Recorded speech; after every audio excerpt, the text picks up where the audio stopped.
എന്തായാലും ഈ ചില ആളുകൾ പറയുന്നത് രണ്ടാം നിലയിലേക്ക് സുരക്ഷിതമായി കഴിഞ്ഞുകൂടാമെന്നാണ് ഇപ്പോൾ നമ്മളോട് സംസാരിച്ചടക്കം ആളുകൾ പറയുന്നത്.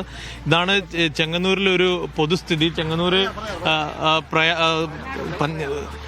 ചെങ്ങന്നൂർ താലൂക്കിൽ ഇപ്പോൾ തന്നെ 17ഓളം ക്യാമ്പുകൾ തുടങ്ങിയിട്ടുണ്ട്. കൂടുതൽ ക്യാമ്പുകൾ തുടങ്ങേണ്ട ആവശ്യമുണ്ടെന്നാണ് മനസ്സിലാക്കുന്നത്. ഇപ്പോൾ നമുക്കറിയാം, ദൃശ്യങ്ങളിൽ കാണാം, ഒരു ആൾ സൈക്കിളും ചുമന്നുകൊണ്ട് വരുന്നത് കാണാം. ഇത് KM ചെറിയാൻ ആശുപത്രി എന്ന് പറയുന്നത് പ്രധാനപ്പെട്ട ഒരു സ്വകാര്യ ആശുപത്രിയിലേക്ക് പോകുന്ന വഴിയാണ്.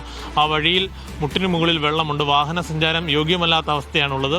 ചെങ്ങന്നൂരിൻ്റെ പല പ്രധാനപ്പെട്ട റോഡുകളിലും ഇത് തന്നെയാണ് അവസ്ഥ. ഇട റോഡുകളെല്ലാം വെള്ളത്തിൽ മുങ്ങിക്കഴിഞ്ഞു. പമ്പയാറും അച്ചൻകോവിലാറും വെള്ളം ഉയർന്ന് പലയിടത്തും വെള്ളക്കെട്ട് ഇപ്പോൾ തന്നെ രൂക്ഷമാണ്. താലൂക്ക് കേന്ദ്രീകരിച്ചുകൊണ്ടുള്ള ഒരു 24 മണിക്കൂർ സെൻറ്റർ പ്രവർത്തിക്കുന്നുണ്ട്, കൺട്രോൾ റൂം പ്രവർത്തിക്കുന്നുണ്ട്. അവിടെ നിന്നും ജനങ്ങൾക്ക് അറിയിപ്പുകൾ നൽകുന്നുണ്ട്. അതുകൂടാതെ തിരുവൻപണ്ടൂർ, മംഗലം, പാണ്ടനാട്, ഞാനിപ്പോൾ നിൽക്കുന്ന പ്രയാറടക്കമുള്ള പ്രദേശങ്ങളിൽ ഓരോ മണിക്കൂറുകളിലും ഉയർന്നു വരുന്ന സാഹചര്യമാണ്. അതോടൊപ്പം തന്നെ ഇതിന് സമീപമായി തന്നെ ചേർന്നുള്ള പത്തനംതിട്ട ജില്ലയുടെ ഭാഗമായ നിരണം, കടപ്ര, പെരിങ്ങര തുടങ്ങിയ തിരുവല്ല താലൂക്കിൽ ഉൾപ്പെടുന്ന പ്രദേശങ്ങളും, ഈ പ്രദേശങ്ങളൊക്കെയും അടുത്ത പ്രദേശങ്ങളാണ്. പക്ഷേ ഈ പ്രദേശങ്ങളിലേക്ക് വാഹനമാർഗം ഇപ്പോൾ സഞ്ചരിക്കാൻ സാധിക്കാത്തൊരവസ്ഥയാണ് ഇവിടുത്തെ മറ്റൊരു പ്രധാനപ്പെട്ട പ്രതിസന്ധി. എന്തായാലും പരമാവധി ആളുകളെ സുരക്ഷിതമായ സ്ഥാനങ്ങളിലേക്ക് മാറ്റാനുള്ള നടപടികൾ റവന്യൂ വകുപ്പിൻ്റെ ഭാഗത്തുനിന്നും ഉണ്ടാകുന്നുണ്ട്. പ്രത്യേകിച്ചുള്ളൊരു ആശങ്ക, ഈ മുഴിയാർ ഡാം തുറന്നുവിടുന്ന വെള്ളം ഏതാനും മണിക്കൂറുകൾക്കുള്ളിൽ